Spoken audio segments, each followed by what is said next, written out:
In this episode, I'll give you a detailed tutorial on braised pork belly with abalone. This is a top-notch braised pork dish paired with fresh abalone. The fatty pork isn't greasy, the lean pork isn't dry, and the abalone is springy and delicious. The dish is perfectly balanced. The method is simple with precise seasoning ratios, and I'll walk you through everything transparently in one video. Friends, today we're making braised pork belly. I love this dish and recommend using both morning and afternoon pork belly cuts. The morning cut has more fat, which is great for this dish because the abalone calls for extra fat. With more fat, the dish will be more fragrant and flavorful. As shown in the picture, the hair can be clearly seen on it, so we need to deal with it, and it will kill two birds with one stone. While removing the pig hair, we can also remove the fishy smell of the pig skin. First, light the fire and turn on the high heat. We heat the empty pot until it smokes. After it smokes, the pig skin faces down. We put the pork belly in and use the high temperature of the iron pot to burn off the pig hair. And as mentioned earlier, the high temperature of the iron pot can effectively remove the fishy smell of the pig skin. We press down hard and rub the soil back and forth. The iron pot is ready like it is now.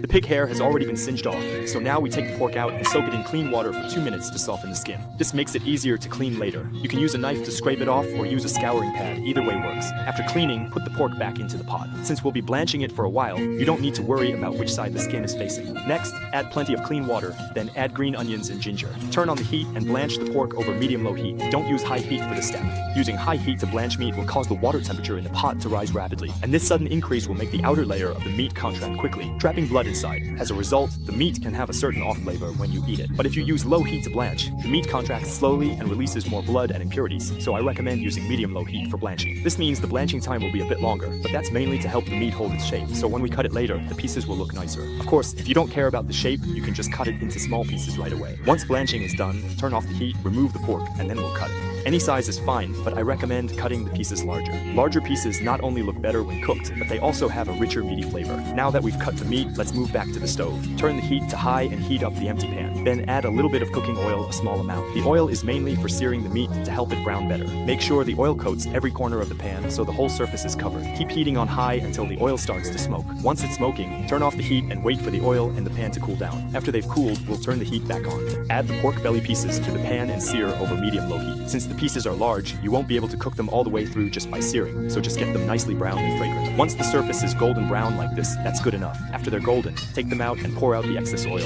leaving just a little in the pan. Now add the rock sugar to the pan to make caramel. Turn the heat to medium and stir the rock sugar until it melts. Once melted, lower the heat to low. The color will change from amber to reddish brown. Don't rush, keep stirring and continue on low heat. As you keep cooking, the color will deepen from reddish brown to dark reddish brown. We're still on low heat. Now that the color is a deep reddish brown, don't worry about turning off the heat. The residual heat will be enough.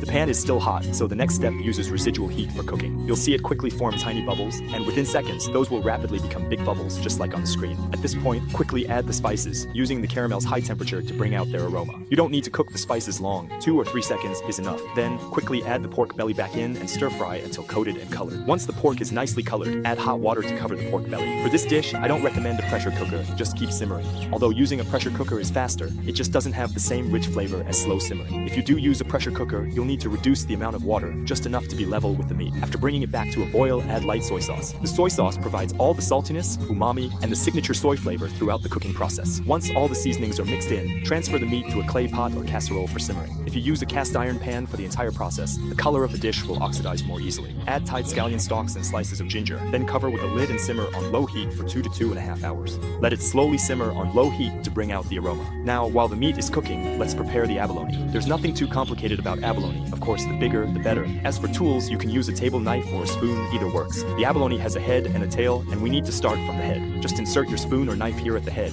push it in with a bit of force, and gently work it along the bottom of the shell. Then, pry it forward like this, and the abalone comes right out. Super easy, right? Next, we don't need the innards, so remove those, and also take out the abalone's mouth. Now let's wash the abalone. Add some salt, mainly to help remove the black membrane, which has a strong odor. You don't need much, just about 10% of the abalone's weight, so for fresh abalone, use a little, maybe 1 or 2 pinches, and rub it in until it looks like this. You'll see black liquid come off. Next, add starch. Starch increases friction and absorbs impurities. After rubbing, put the abalone into 50 degrees Celsius hot water. Use more hot water to dilute the salt, otherwise if you add it directly, the salt might get absorbed and make the abalone salty. After adding hot water, let it soak for 10 minutes. Time's up, the black membrane is almost gone. If there are still younger abalones, use a brush to scrub off any bits left. After soaking, rinse the abalone several times with clean water to wash away the salt, or it'll be too salty. Next, score the abalone. For home cooking, you can score both sides, but I suggest just the top, since after shrinking, the underside looks better. Now check the meat, the time is up. Take off the lid. After simmering, the meat is tender and falling apart. Remove all scallions, spices, and the oil oil layer on top. The oil layer on top is fat rendered out during braising. Now switch to a different pot, not cast iron, to reduce the sauce. If that's troublesome, you can reduce the sauce in the clay pot, but be extra careful to prevent burning. Once it boils, add the abalone. Use high heat while reducing. Try to keep reduction under 10 minutes. This keeps the abalone springy and prevents overcooking. For saltiness, remember we already added light soy sauce when braising. That's part of the reason, and also, when we cleaned the abalone earlier, we used a lot of salt. Even if you rinse it several times, there will still be some salt left inside, so the abalone itself will contribute some saltiness. Of course, the safest way is to taste the sauce. If you prefer a stronger flavor and find the saltiness too mild, you can add a bit more salt to your liking. As we continue to reduce the sauce, the water gradually evaporates, making the sauce thicker and thicker, and the color deepens as well. There are no filters here. Everything you see is straight out of the camera. The beautiful reddish color mainly comes from the caramelized sugar we made earlier. Look, the sauce has thickened and reached this stage. Now it's ready. Just look at that color. It's really vibrant and beautiful. Don't be fooled by the large chunks of meat. The flavor is incredibly rich. Because we cut the meat into big pieces, it stays juicy inside. The fatty parts aren't greasy, and the lean parts aren't dry. As for the fresh abalone, it's bouncy and crisp. Absolutely unbeatable. If you want to show off your skills, you definitely have to try this dish. It's really not difficult. It just requires us to be a bit more meticulous with the details. So, have you learned it? I believe you have, so go ahead and give it a try.